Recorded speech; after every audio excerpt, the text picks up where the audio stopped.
Hello বন্ধুরা, এই দেখো আমি শাপলা বটি করেছি।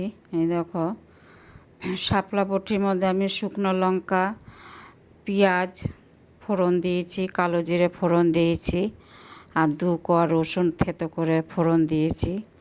দিয়ে তারপরে এটাকে যে সামান্য নুন দিয়েছি, সামান্য একটু হলুদ দিয়েছি, দিয়ে এটাকে ভাজা ভাজা করেছি। নামাবার আগে একটুখানি মিষ্টি দিয়েছি।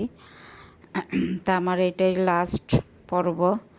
তাই রান্নাগুলো তোমাদের যদি দেখে ভালো লাগে বন্ধুরা, তাহলে আমাকে কমেন্ট করে জানিও। টাটা।